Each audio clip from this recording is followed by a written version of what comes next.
Assalamualaikum warahmatullahi wabarakatuh. Nama saya Sri Uswatul Hasanah dari program studi Hukum Tata Negara, mata kuliah Tarikh Tasyrik bersama Pak Muhadi SHIMAG. Pertama ada pada periode Rasulullah.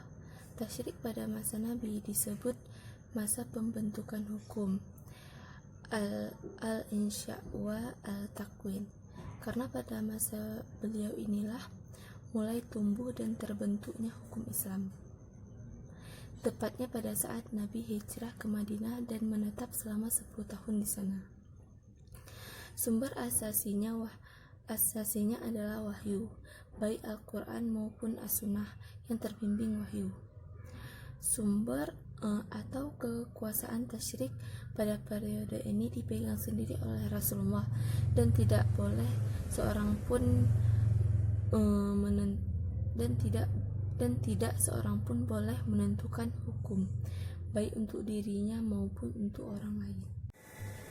Karakteristik perundang-undangan pada masa kerasulan.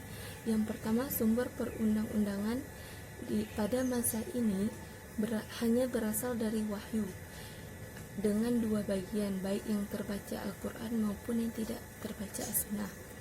Yang kedua, referensi utama untuk mengetahui hukum-hukum syarak pada zaman Rasul sendiri, sebab Allah telah memilihnya untuk menyampaikan masalah. Tarikh Tasyrik pada periode Mekah. Selama 13 tahun masa kenabian Nabi Muhammad SAW, sedikit demi sedikit turun hukum. Periode ini lebih berfokus pada penamaan tata nilai tauhid seperti iman kepada Allah, Rasulnya, dan hari kiamat,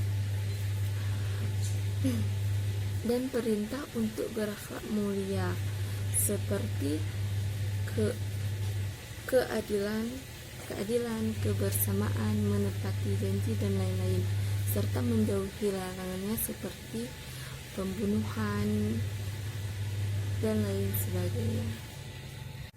Tarikh Tasyrik periode Madinah. Periode ini berlangsung sejak hijrah Rasulullah dari Mekah hingga wafat. Perundang-undangan hukum Islam pada periode ini menitik beratkan pada aspek hukum-hukum praktikal dan dakwah Islamiyah, membahas tentang akidah dan akhlak. Kemudian pada fase ini Islam sudah kuat, berkembang pesat, jumlah umat Islam pun sudah bertambah banyak. Di periode Madinah ada 4 permasalahan yang menonjol di kalangan umat Islam pada masa itu. Yang pertama, tentang golongan orang-orang yang hijrah dari Mekah menuju Madinah yang disebut kaum muhajirin. Kemudian tentang penolong Ansor, yaitu mereka yang menolong kaum muhajirin di saat hijrah ke Madinah karena keadaan kota Mekah yang sedang carut-marut menolak ajaran Islam. Kemudian tentang kaum munafik yang berpura-pura menolong umat Islam. Yang terakhir ada ahli kitab yang radikal, yaitu Nasrani dan Yahudi. Tasyrik pada masa Khulafaur Rasyidin. Khulafaur Rasyidin adalah istilah yang biasa digunakan untuk menyebut 4 orang pimpinan tertinggi umat Islam yang berturut-turut menggantikan kedudukan Nabi Muhammad SAW sebagai pemimpin. Tarikh Tasyrik pada masa Khulafaur Rasyidin. Pada masa ini, sumber tasyrik Islam adalah Al-Quran dan Sunnah Rasul. Keduanya disebut nas atau nakh. Apabila ada masalah yang tidak jelas di dalam nas, para sahabat zaman Khulafaur Rasyidin memakai ijtihad untuk memperoleh hukum.